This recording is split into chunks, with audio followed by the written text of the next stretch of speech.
Eu recebo muitas perguntas de pessoas diferentes e às vezes tem umas que eu preciso consultar para poder responder. Eu recebi várias perguntas assim: Jesus é a chave da hermenêutica? Olha que pergunta. Jesus é a chave da hermenêutica? E eu, na realidade, eu nunca fiz um curso de teologia. Eu fiz o curso primário, depois eu fiz o curso ginasial. Durante o curso ginasial, eu fiz um curso de especialização, né, vamos chamar assim, que era no Instituto Universal Brasileiro. Eu vi num gibi, então eu mandei o formulário lá e assinei aquele curso de desenho artístico. E fiz em casa, por correspondência, esse curso de desenho artístico. Aí eu fiz o curso colegial e depois eu fiz cursinho, aquela coisa toda, e entrei na faculdade de arquitetura. Então eu nunca fiz um curso de teologia, então eu não sei, eu não sabia, pelo menos até esses dias, não sabia o que era hermenêutica. Hermenêutica. Aí eu fui consultar na Wikipedia.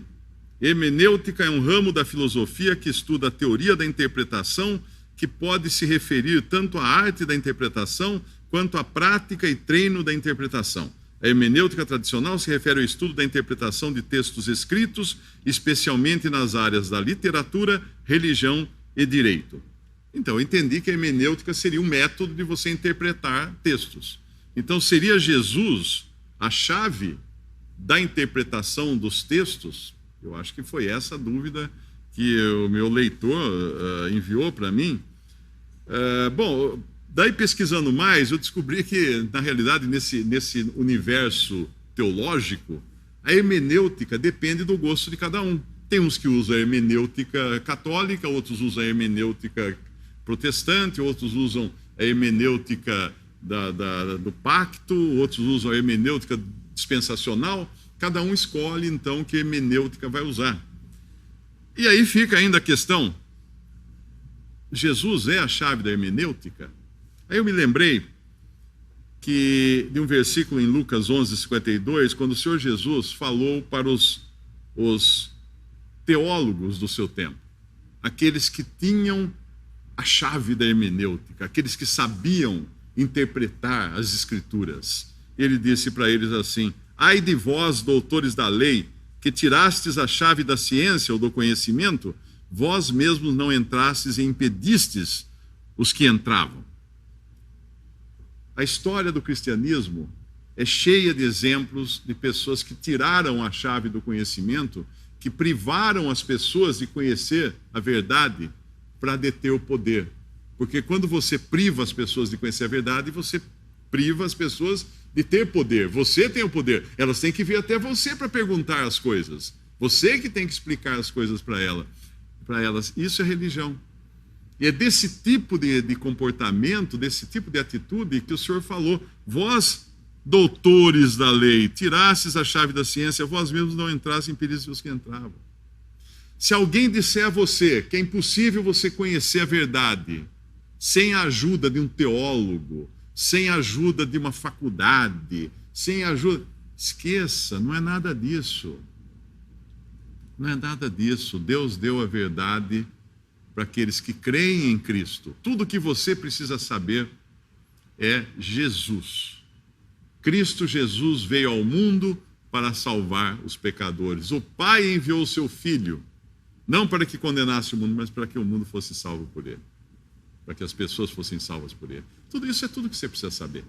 É claro que a Bíblia é muito mais profunda, tem muito mais coisa, mas para ser salvo, a chave do conhecimento da Bíblia e da interpretação da Bíblia é o próprio Jesus, o próprio Senhor Jesus. E as respostas para as questões da Bíblia não estão em compêndios de teologia, estão na própria Bíblia. A Bíblia responde à Bíblia.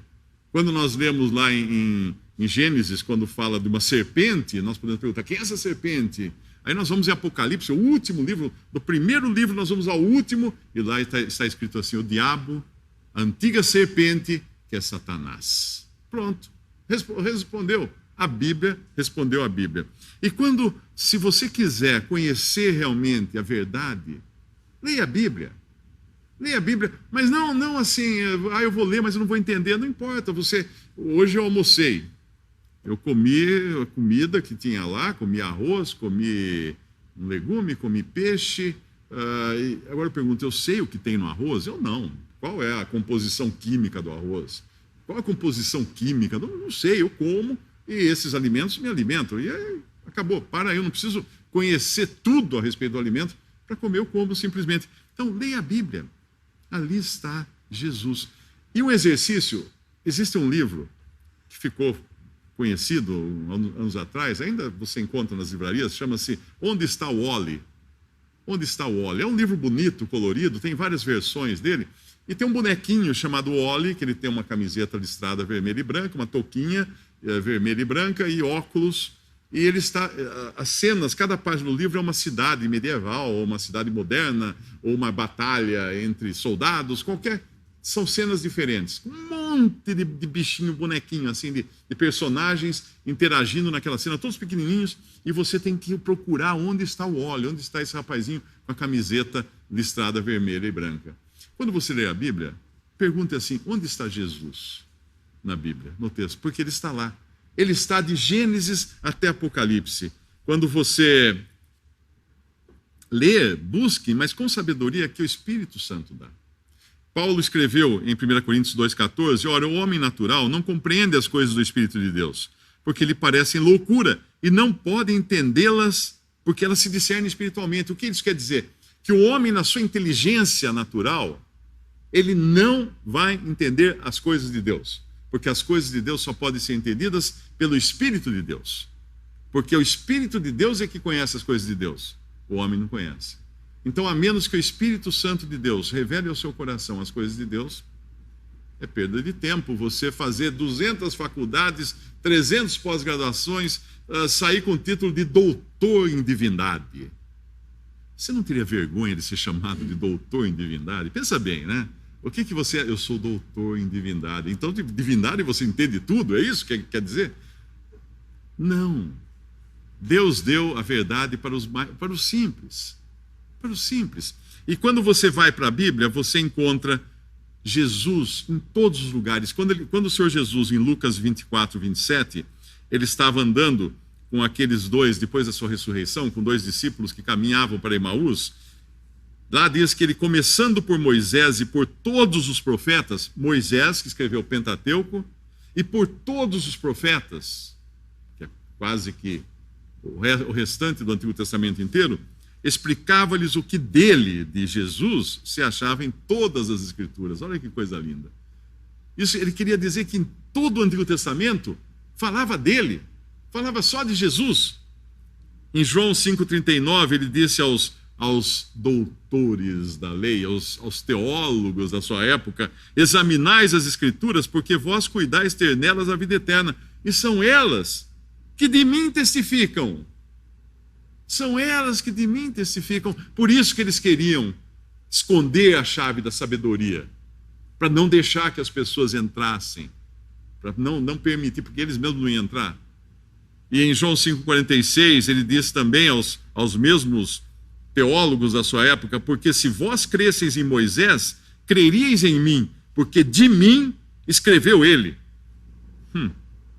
Quando os teólogos dos dias de Jesus prenderam Jesus, eles queriam calar o testemunho de Deus vivo, que era a pessoa do Filho de Deus, Deus e homem. Por isso que eles o prenderam. Eles queriam calar aquela voz. Por que eles queriam calar aquela voz? Porque em Apocalipse 19, 10 diz que o testemunho de Jesus é o espírito de profecia. Elimine o testemunho de Jesus, você elimina totalmente aquilo que Deus proferiu. Profecia é o que Deus falou. Abre em Gênesis, nós vamos encontrar, no princípio, criou Elohim os céus e a terra. Jesus está aí. Como que está aí? Elohim. Elohim é uma palavra plural que significa Deus. Porque o singular de Elohim é Eloá. Então, Deus criou os céus e a terra, mas esse Deus, nós poderíamos ler mais ou menos assim, no princípio, deuses criou o céu e a terra. Porque esse Elohim inclui Deus Pai, Deus Filho, Deus Espírito Santo. Então Jesus estava ali em Gênesis. E quando nós vamos para João 1, versículos 1 ao 3, diz assim: no princípio, que é aquele princípio, no princípio era o verbo, isso antes até da criação, e o verbo estava com Deus, e o verbo era Deus. Esse verbo quem é? Jesus. Ele estava no princípio com Deus, não exatamente aqui o princípio da criação de Deus, mas antes até de todas as coisas criadas, a eternidade toda. Agora ele vai falar, sim, das coisas criadas. Todas as coisas foram feitas por ele. Por quem? Por Jesus. E sem ele nada do que foi feito se fez. Então era ele lá, aquele Elohim, lá em Gênesis 1:1. Em Apocalipse 22, 21, eu mostrei o primeiro versículo da Bíblia, falando no princípio criou Elohim os céus e a terra, e ali Jesus, a pessoa de Cristo envolvida. E quando nós vamos no último versículo da Bíblia, de quem ele fala? A graça de nosso Senhor Jesus Cristo seja com todos vós. Amém. Fala de Jesus. Jesus a Jesus. De eternidade a eternidade, ele é Deus. Ele é Deus. É desse que esse é o tema da Bíblia. Essa é a chave do conhecimento bíblico. Conhecer a Jesus. Em Romanos 5, versículo 14, Adão, Paulo fala que Adão é uma figura daquele que havia de vir. Paulo escreveu isso falando de Adão e falando de Cristo, que é aquele que viria. Por que Adão era uma figura daquele que havia de vir? Porque Adão era o homem criado por Deus para governar, para administrar toda a criação. E Cristo é aquele que será o administrador de toda a criação, por direito. Ele virá para administrar. E quando Adão, Deus viu que Adão não devia ficar só, ele colocou Adão num sono profundo, abriu o seu lado, tirou uma costela e dessa costela criou a mulher. O que é isso? Isso é a obra de Cristo na cruz. Quando ele na cruz, o soldado veio, furou com a lança o seu lado do seu corpo morto, saiu sangue e água. O sangue purificador, o sangue que nos limpa de todos os nossos pecados, o sangue que podia comprar para Deus agora uma esposa para o Filho de Deus, que é a igreja. Ali Adão ganhou uma esposa, Eva. Na cruz, Cristo estava ganhando uma esposa, a igreja, com seu lado furado e do seu lado saindo então o sangue que purificaria todo um corpo de pessoas que crescem em Cristo para serem a igreja. E quando nós vamos lá em Gênesis 3, nós vemos que Deus fala para a serpente: porém inimizade entre ti e a mulher, e entre a tua semente e a sua semente. Esta te ferirá a cabeça, e tu lhe ferirás o calcanhar. Ele estava falando ali, Deus, da semente da mulher. Qual é a semente da mulher? Se cair na prova essa pergunta, qual o único homem nascido de mulher? Você fala, todos os homens nascem de uma mulher, não é? Não. Só tem um que nasceu exclusivamente de uma mulher: Jesus. O Filho de Deus encarnado veio ao mundo sem a participação de homem algum. O Espírito Santo fecundou Maria, virgem, e ela deu à luz Jesus. O Filho de Deus feito homem, o Filho de Deus encarnado. O único ser vivo que nasceu apenas de mulher. Porque Deus prometeu lá no Gênesis que viria a semente da mulher, não a semente do homem, não a semente da humanidade, a semente da mulher esmagaria a cabeça da serpente. E quando nós vamos para Hebreus 2, 14 a 15, diz que visto como os filhos participam da carne e do sangue, também ele participou das mesmas coisas para que, pela morte, aniquilasse o que tinha o império da morte, isto é, o diabo. E livrasse todos os que com medo da morte estavam por toda a vida sujeitos à servidão. Fechou agora. Fechou. Lá Deus prometeu que viriam esmagar a cabeça da serpente. Agora em Hebreus, no final da Bíblia, diz que ele veio para aniquilar e aniquilou aquele que tinha o poder ou o império da morte, o diabo. Quando lá em Gênesis também, Deus fez o Senhor Deus a Adão e a sua mulher túnicas e peles e os vestiu depois que eles caíram no pecado, Deus precisou matar um animal para fazer essas túnicas de pele. O que era isso? Era Cristo, mais uma vez, prefigurado naquele animal morto para cobrir o pecado do homem. Olha que maravilha como liga tudo na Bíblia, do Antigo Testamento até o Novo Testamento. E lá em Hebreus, capítulo 11, versículo 4, diz que pela fé Abel ofereceu a Deus maior sacrifício do que Caim, pelo qual alcançou o testemunho de que era justo, dando Deus testemunho dos seus dons, e por ela, depois de morto, ainda fala. Que sacrifício era esse que Abel podia ter oferecido a Deus, que mesmo depois de morto, esse sacrifício ainda é anunciado? Aquele animal morto que Abel sacrificou era uma figura de Cristo. Ele ouviu de Adão e Eva que Deus tinha matado um animal para cobri-los com a sua pele, e então Abel fez a mesma coisa, matou um animal e ofereceu aquilo como sacrifício a Deus, e aquilo até hoje é mantido como fresco, como sempre presente, como sempre do dia, porque o sacrifício de Cristo é assim. Quando nós lemos lá em Apocalipse, capítulo 5, que João vê um cordeiro, como havendo sido morto, é muito importante a maneira, a redação da Bíblia, porque ele não viu um cordeiro morto, ou não viu um cordeiro que tinha morrido, ele viu um cordeiro como havendo sido morto. Por quê? Porque as marcas nas mãos e nos pés e no lado do Senhor Jesus Cristo são marcas frescas eternamente. Eu, às vezes, costumava falar que no céu o único que terá cicatrizes será Jesus, e era errado isso que eu falava, porque na verdade não é uma cicatriz. Ele não terá cicatrizes, ele terá feridas frescas, porque ele é um cordeiro como havendo sido morto, como se tivesse aquilo acabado de acontecer. E vai ser sempre assim. O sacrifício de Cristo vai ser sempre fresco, sempre oportuno, sempre real, sempre do momento, da hora, porque é o sacrifício que realmente resolve o problema de todos os nossos pecados. E quando nós passamos, tem muitas outras figuras que acontecem, mas chegamos em Noé. Quem era Noé? Noé era aquele por meio de quem Deus recomeça a criação.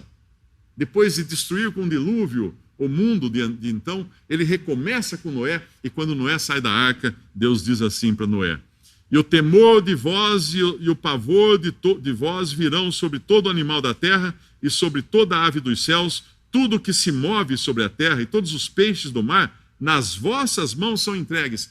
Noé era agora o administrador do mundo, que tinha poder sobre todas as coisas vivas do mundo. Aí quando você vai lá para o Salmo 8, versículos 6 e 8, diz assim, falando de Cristo, do Messias que viria, diz assim: fazes com que ele tenha domínio sobre as obras das tuas mãos, tu puseste debaixo de seus pés todas as ovelhas e bois, assim como os animais do campo, as aves dos céus, os peixes do mar e tudo que passa pelas veredas dos mares. Assim como Adão foi administrador no Éden e deu nome a todos os animais, mas falhou, assim como a Noé foi dado o domínio sobre todos os animais, selvagens ou não, Cristo terá então no seu reino milenial o domínio sobre todas as criaturas vivas. Esse é Cristo. Esse filme que começa na eternidade e vai terminar na eternidade só fala de uma pessoa, fala de Jesus. Porque todos os outros personagens envolvidos nessa história estão relacionados a ele. Quando você assiste um filme, de repente, se aparecer um personagem que não tem nada a ver com o personagem principal do filme, que entra e sai, você fala, mas por que tinha essa pessoa no filme? Não tinha. Por que puseram? Não tinha nada a ver. Mas a Bíblia é uma história, é um filme de eternidade a eternidade, onde todos os personagens têm a ver com Cristo Jesus. Em Gênesis 50, 20, nós vamos encontrar, depois de passar por outros tipos, José. José é aquele jovem que foi vendido por seus próprios irmãos, lançado numa cova, pegaram as túnicas dele, mancharam com sangue de animais, queriam matá-lo, seus irmãos queriam matá-lo de inveja, mas mancharam com sangue de animais, deixaram de vivo, venderam para mercadores que iam para o Egito e mandaram a túnica para Jacó, que era o pai deles, dizendo, olha, uma fera matou o seu filho. E Jacó lamentou muito aquilo. E o que era isso? Cristo Jesus, invejado por seus irmãos judeus, sendo lançado na cova da morte, sendo vendido por preço de um escravo por Judas. É isso que aconteceu também com Jesus. Mas José vai para o Egito, José passa um apuro tremendo no Egito, José acaba no final como vice-rei de todo o Egito e ele acaba salvando a sua família da fome, porque Deus o havia colocado lá. E o dia que ele se encontra com seus irmãos que tinham feito aquilo com ele, e ele se revela aos seus irmãos tremem até a base, porque de repente eles estão diante do grande vice-rei do Egito que tinha poder de vida e morte sobre eles. Ele diz para eles assim: vós bem intentastes mal contra mim, porém Deus o intentou para bem, para fazer como se vê nesse dia, para conservar muita gente em vida. E um dia o Senhor Jesus vai encontrar os seus irmãos judeus e vai falar assim: vós intentastes mal contra mim, mas Deus permitiu que esse mal se transformasse em bem, para salvar muitas pessoas. E quando nós vamos chegar em Moisés, mais adiante nas Escrituras, nós vamos encontrar um libertador que Deus levanta. E Faraó tenta matá-lo ainda criança, mandando afogar todos os meninos que nasciam no Egito, porque Satanás estava por trás de Faraó. E Faraó é uma figura também de Satanás. Porém, Moisés é salvo das águas, e o nome dele significa isso, foi salvo das águas. E Moisés cresce, e Moisés vai ser o libertador do Egito, e vai dos hebreus no Egito, tirá-los do Egito, e Moisés vai se casar com uma mulher chamada Zípora, que não era do povo de Deus, era uma gentia, era de fora do povo de Deus, mas ele se casa com Zípora. Isso é uma bela figura de Cristo, Moisés como Cristo libertador, casando-se com a igreja, a sua noiva, a igreja. E o que quer dizer Zípora na sua palavra original? Passarinha. Passarinha é uma coisa pequenininha, fraquinha, insignificante, porque assim é a igreja também. Paulo, quando descreve a igreja, ele fala assim: e Deus escolheu as coisas vis deste mundo, e as desprezíveis, e as que não são, para aniquilar as que são, para que nenhuma carne se glorie perante ele. Isso é a igreja. A igreja é o conjunto dos salvos.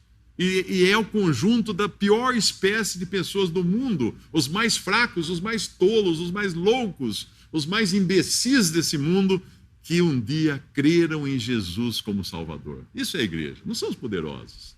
Deus não escolheu os melhores, Deus não escolheu a nata do mundo. Não. Para que ninguém se glorie, para que ninguém chegue na eternidade e fale assim: eu estou aqui porque fui uma grande pessoa, eu fui o cara, então eu cheguei aqui porque eu fui esperto, eu fiz muitas coisas maravilhosas, eu isso, aquilo. Não, não. Cristo Jesus veio ao mundo salvar pecadores. E antes que algum pentecostal me interpele com a ideia de que, sim, somos salvos pela fé em Jesus, porém, se não for da igreja, se não perseverar, se não fizer isso, fizer aquilo, a gente vai perder a salvação. Ah, meu filho, como é que você vai perder uma salvação que você não conseguiu conquistar? Como é que você vai conseguir mantê-la? Com seus esforços. A salvação é do começo ao fim, graça sobre graça somente, pela fé em Cristo e na sua obra redentora. Quando nós vemos, continuando lá na história dos hebreus, passando pelo deserto, nós vemos Paulo fazer uma menção disso, quando ele diz: irmãos, não quero que ignoreis que nossos pais estiveram todos debaixo da nuvem e todos passaram pelo mar. E o mar era uma figura da morte de Cristo. Quando os hebreus entraram de um lado, passaram pelo lugar de morte e saíram vivos do outro lado, rumando para a terra prometida. Mas enquanto isso eles estavam num deserto. Essa é a experiência de todo cristão. Quando você crê em Jesus como seu Salvador, é como você tendo morrido com Ele, porque você efetivamente, Deus olhará para você como morto com Cristo na cruz. O seu velho homem pregado lá na cruz com Cristo, exterminado de vez. E quando você sai agora para essa nova vida com Cristo, você sai onde? Num deserto. E esse é o mundo para o cristão. Um lugar onde não tem nada que possa oferecer de bom para o cristão. O mundo, um deserto. E Paulo continua escrevendo: irmãos, não quero que ignoreis que nossos pais estiveram todos debaixo da nuvem, todos passaram pelo mar, e todos foram batizados em Moisés, na nuvem e no mar. E todos comeram de uma mesma comida espiritual, e beberam todos de uma mesma bebida espiritual, porque bebiam da pedra espiritual que os seguia. E a pedra era Cristo. Como que uma pedra podia ser Cristo? Porque ele fala que a pedra era Cristo. Aquela caravana de hebreus atravessando o deserto Sempre que eles estavam com sede, eles olhavam e tinha uma pedra lá. E tinha água saindo da pedra. Como é que essa pedra veio parar aqui? A pedra era Cristo. E assim Cristo vai descedentar o seu povo através desse deserto que é o mundo. Vai sempre cuidar daqueles que creram nele enquanto passam por aqui rumo à sua pátria celestial, que no caso do cristão é o céu. E quando no Monte Sinai Moisés ficou 40 dias e 40 noites ouvindo falar o quê no Monte Sinai? Qual era o assunto que ele escutou naqueles 40 dias e 40 noites no Monte Sinai? Ele ficou ouvindo falar de Jesus. Como assim? Porque a lei que Deus deu a Moisés, os mandamentos daquela pedra gravada, aquilo ali eram tudo coisas impossíveis de um homem cumprir, exceto o único homem perfeito que pisaria nessa terra, que foi Jesus.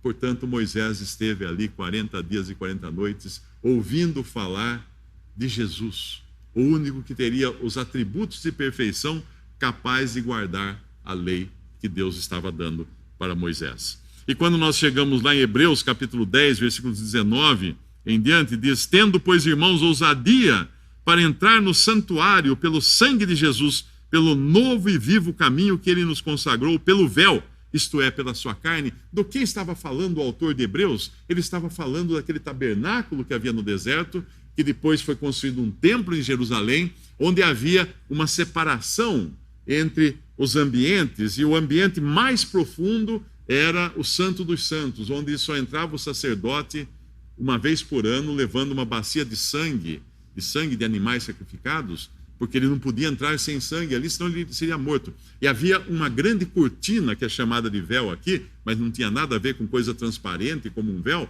mas era uma grande e pesada cortina que separava esse ambiente, onde a manifestação de Deus estava presente por uma figura que era a arca, e a arca da aliança era uma figura de Cristo também, no seu trajeto nesse mundo. Ali tinha a arca, e quando Cristo morreu na cruz, a Bíblia fala nos evangelhos que o véu do templo, esse que mantinha o homem separado de Deus, foi rasgado de cima a embaixo, de Deus para os homens. Agora Deus abria o acesso total, livre e restrito a todo aquele que cresce no seu Filho Jesus. Tendo, pois, irmãos, ousadia para entrar no santuário, no Santo dos Santos, pelo sangue de Jesus, pelo novo e vivo caminho que ele nos consagrou, pelo véu, isto é, pela sua carne, porque a sua carne foi rasgada na cruz pela lança do soldado. Essa foi a senha, vamos dizer assim, para que agora todo pecador pudesse ter acesso ao lugar onde só Deus podia estar antes, onde só o sacerdote podia entrar com sangue. Então, em Colossenses 2,17, Paulo vai falar das coisas do Antigo Testamento como sombras das coisas futuras. Tudo aquilo apontava em sombra para Cristo. Se eu vejo entrar a sombra de uma pessoa que está chegando aqui, eu vejo a sombra dela ali na parede ou no chão, eu sei que está chegando uma pessoa. E quando a pessoa chega, eu me alegro, porque chegou a pessoa. Eu me alegro em olhar a sombra, mas muito mais quando vejo a pessoa. Deixa de me ocupar com a sombra, agora eu vou me ocupar com as pessoas. Em Hebreus 8,5 fala que essas coisas do Antigo Testamento servem de exemplo e sombra das coisas celestiais. Todos os utensílios do tabernáculo e do templo representavam Cristo nos seus mais diferentes atributos e as coisas celestiais. Em Hebreus 9,11 fala assim: vindo Cristo, o sumo sacerdote dos bens futuros, por um maior e mais perfeito tabernáculo, não feito por mãos, isto é, não dessa criação, nem por sangue de bodes e bezerros, mas por seu próprio sangue, entrou uma vez no santuário, havendo efetuado uma eterna redenção. Portanto, quando você crê em Cristo, você recebe uma eterna redenção. Não é uma redenção provisória, não é uma redenção até você pecar novamente, não. Quando uma pessoa crê em Jesus como seu Salvador, todos os seus pecados são perdoados. Porque na cruz ele levou os seus pecados sobre si na cruz, morreu por aqueles mesmos pecados. Ah, mas se eu pecar amanhã? Amigo, quando Cristo morreu na cruz, você nem existia. Quando ele morreu e levou sobre si os seus pecados, você não existia lá. Então ele pagou todos do começo ao fim, de toda a sua vida aqui na terra, foram lançados sobre ele na cruz, mesmo antes de você existir. Essa é a maravilha da salvação que Deus oferece. Não depende de você, depende só de Jesus Cristo e da sua obra. A única coisa que você tem que fazer é crer nisso, crer nele.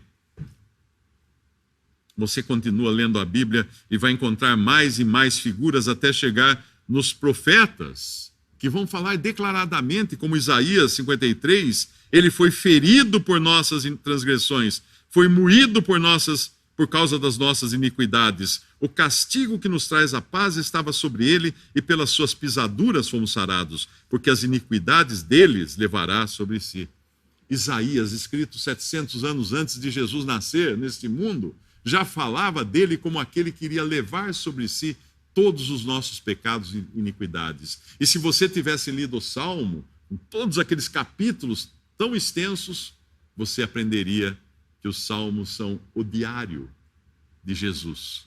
O diário onde Jesus escreve os seus sentimentos, as suas dores, as suas aflições, a sua glória, onde ele descreve tudo que iria acontecer com ele, que aconteceu com ele, onde ele mostra a empatia dele com o seu povo terreno de Israel e com todos aqueles que creem nele também.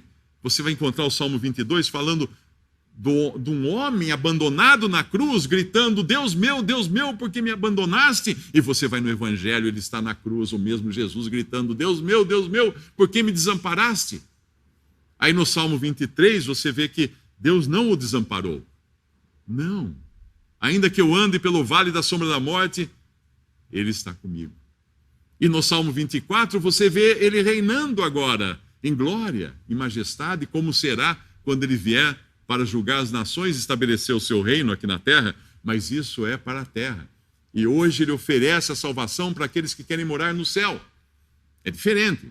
Deus tem um povo para morar na terra, Israel, mas Deus hoje, nesses últimos 2000 anos, ele está oferecendo uma salvação para aqueles candidatos à salvação eterna nos céus, os candidatos à noiva do Cordeiro, a esposa de Cristo, quando acontecer esse casamento nos céus. E isso tudo é apresentado, essa pessoa que é Cristo, nos evangelhos, quando Mateus fala dele como rei de Israel, Marcos fala dele como servo perfeito, Lucas fala dele como homem perfeito, e João fala de Jesus como Deus perfeito.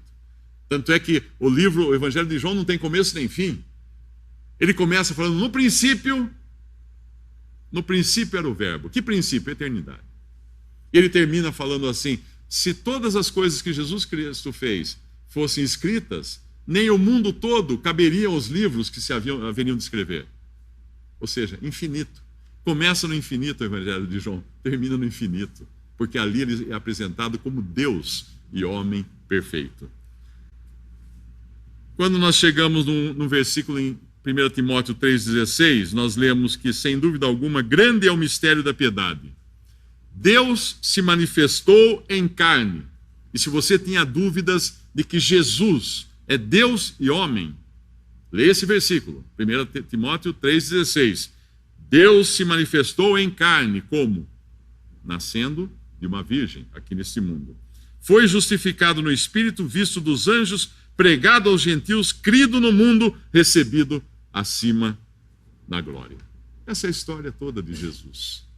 Morreu, encarnou neste mundo, nasceu, morreu, ressuscitou e foi recebido em glória nos céus. Eu gostei de um comentário que um irmão fez numa das reuniões recentemente, dizendo que em João 16, ele fala para os seus discípulos, né, que tenho muito que vos dizer, mas vós não podeis suportar agora, mas quando vier aquele Espírito da verdade, ele vos guiará em toda a verdade.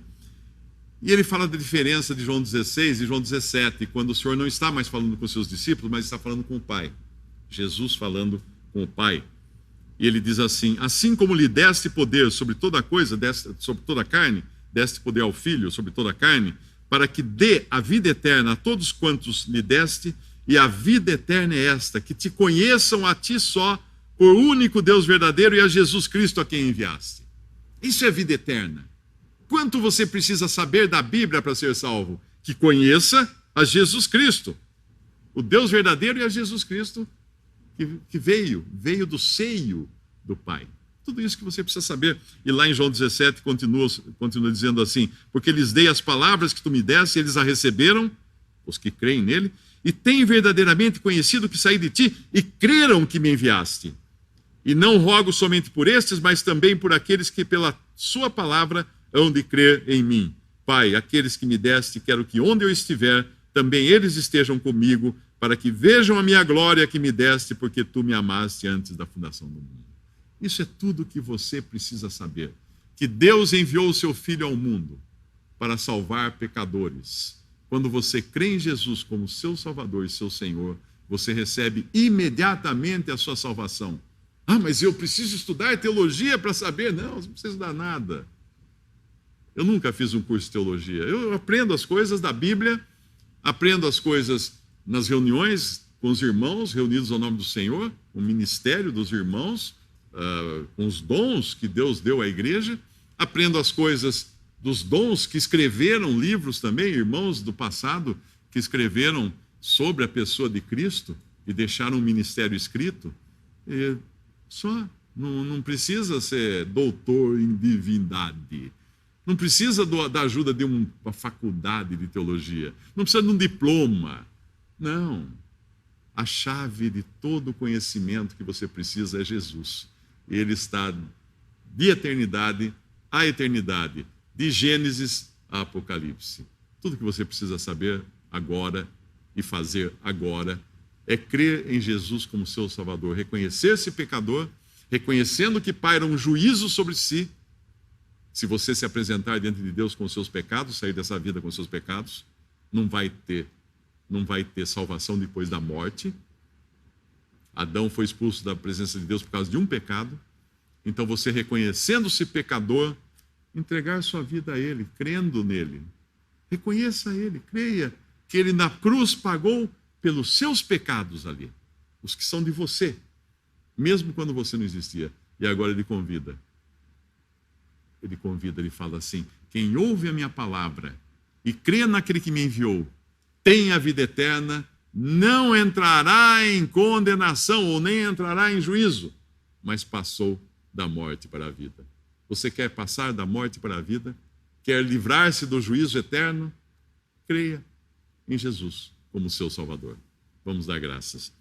Nosso Deus e nosso Pai, nós te agradecemos, Pai, pela pessoa maravilhosa de Cristo Jesus, o teu Filho, Deus e homem, vindo ao mundo para morrer numa cruz de dor, de aflição, carregado ali com os nossos pecados, recebendo ali o juízo, o fogo do juízo de um Deus santo, para então ressuscitar e subir aos céus e estar sentado agora em glória.